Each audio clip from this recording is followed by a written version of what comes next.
Halo, salam jumpa kembali dengan saya Mega Yulia Nisa Rohmah dengan NIM 1221101830077 dari jurusan Tadris Bahasa Indonesia. Apa kabar kalian semua? Semoga dalam keadaan sehat dan tetap semangat untuk belajar ya. Dalam pembelajaran kali ini kita membahas teks narasi atau cerita imajinasi. Sebelum masuk ke materi, kita terlebih dahulu mengetahui tujuan dari pembelajaran teks narasi atau cerita imajinasi. Tujuan yang pertama yaitu siswa mampu mengidentifikasi unsur-unsur teks narasi atau cerita imajinasi. Yang kedua, siswa mampu menentukan jenis teks narasi atau cerita imajinasi. Yang ketiga, siswa mampu menelaah struktur dan kebahasaan teks narasi atau cerita imajinasi. Dan yang terakhir, siswa mampu menyajikan gagasan kreatif dalam bentuk cerita imajinasi secara lisan ataupun tulis dengan memperhatikan struktur dan penggunaan bahasanya. Sebelumnya, Ibu mau bertanya, apakah yang dimaksud dengan teks narasi atau cerita imajinasi? Berikutnya kita masuk ke pengertian teks narasi atau cerita imajinasi. Teks narasi atau cerita imajinasi adalah cerita fiksi yang berisi perkembangan kejadian atau peristiwa. Poin yang kedua yaitu karakteristik unsur pembangun teks narasi atau cerita imajinasi.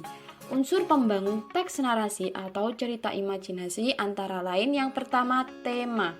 Ciri tema yaitu terkadang bersifat sederhana tapi mampu menitipkan pesan yang menarik. Tema cerita imajinasi adalah magic, supernatural atau futuristik. Yang kedua, tokoh. Tokoh di sini bisa diberi watak ciri yang unik yang tidak ada dalam kehidupan sehari-hari.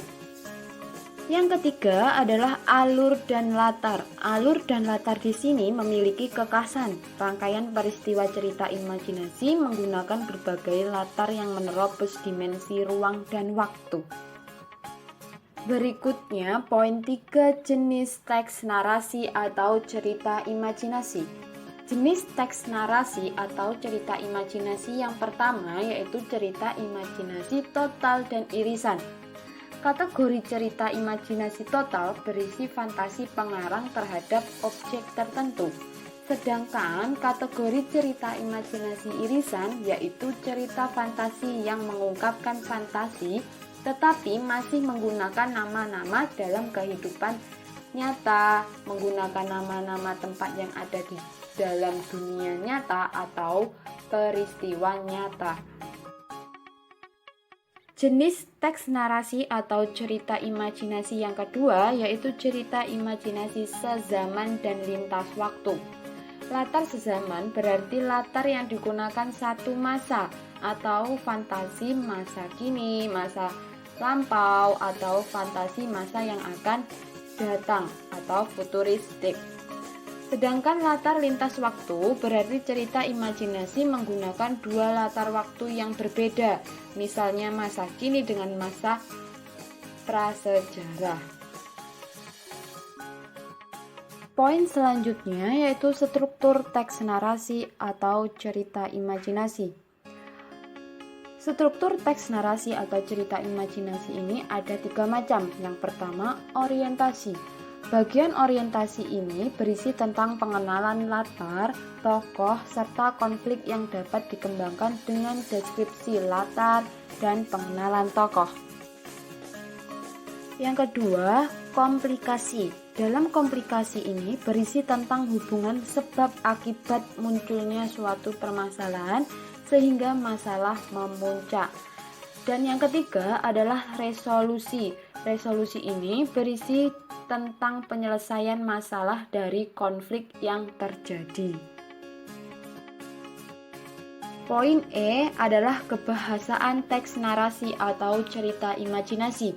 Kebahasaan teks narasi atau cerita imajinasi ini dibagi menjadi 6. Yang pertama, penggunaan kata ganti dan nama orang sebagai sudut pandang penceritaan. Misalnya aku, mereka, dia, Erza, Doni, dan lain-lainnya. Yang kedua, penggunaan kata yang mencera panca indera untuk deskripsi latar. Misalnya itu latar tempat, latar waktu, dan latar suasana.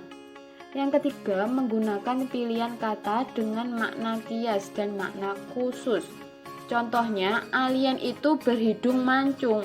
Dengan hidungnya yang menjulang, ia mengendus sekeliling.